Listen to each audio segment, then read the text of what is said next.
4 tours. C'est vous qui allez gérer les assauts à tour de rôle. D'accord? Eux, ils tirent au sabre. Il n'y a que le masque.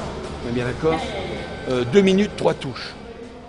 La journée qui est organisée aujourd'hui par le Stade Clermontois et les sports adaptés réunit les enfants escrimeurs de club, plus des handisports en fauteuil et les sports adaptés.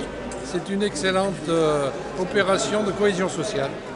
De les encourager, de leur expliquer, de créer du lien. On est bien d'accord? Pas de soucis? Vous avez tous compris? Eux au sabre, vous à l'épée.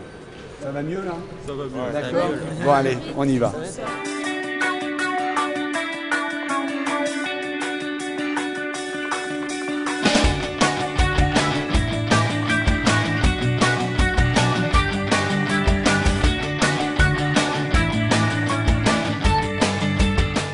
Déjà 4 ans qu'on développe l'activité escrime.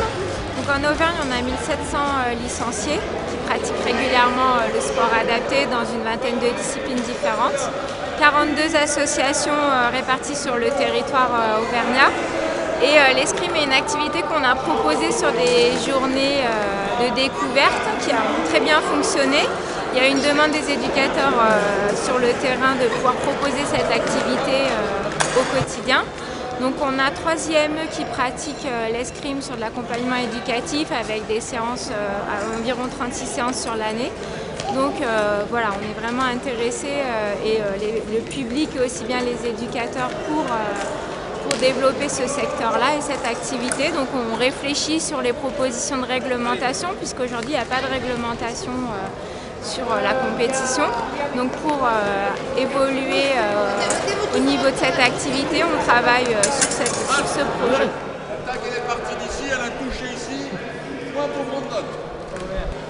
Je trouve que la réunion d'aujourd'hui est formidable avec le mélange des handicapés et des valides. Et les valides se prennent au jeu et trouvent beaucoup de plaisir à aider. C'est très émouvant.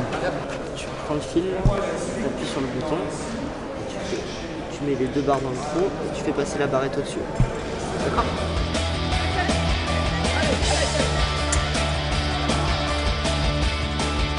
Donc là pour les handisports et sports adaptés, donc on a adapté un petit peu la règle du sabre, on l'a modifié légèrement.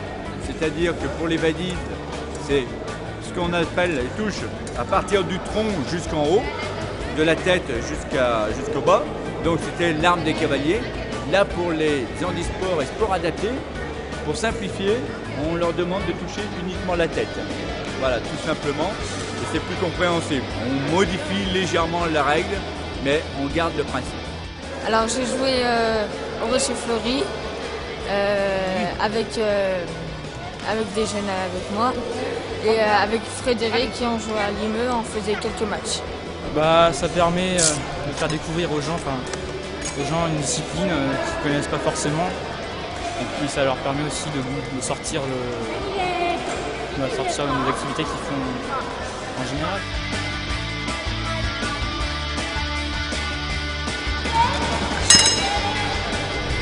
L'activité escrime est riche en motricité, est riche en histoire, est riche au niveau tactile, ludique, mais c'est pour moi aujourd'hui, c'est ce que l'on pourrait appeler la citoyenneté.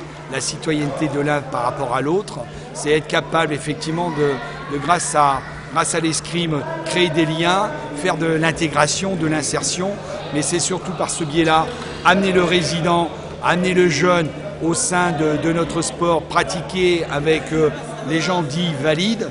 Ce que l'on souhaite et ce que l'on voudrait, entre septembre et février, c'est 6 compétitions au niveau national, sur les 6 grandes régions que nous avons prédécoupées au niveau de la FFSA, une arme par région, au choix, en s'appuyant sur un développement et sur la transversalité de chaque région, du travail qui a été fait sur chaque région, ce qui n'empêche pas d'inviter les autres régions. Voilà, c'est ça.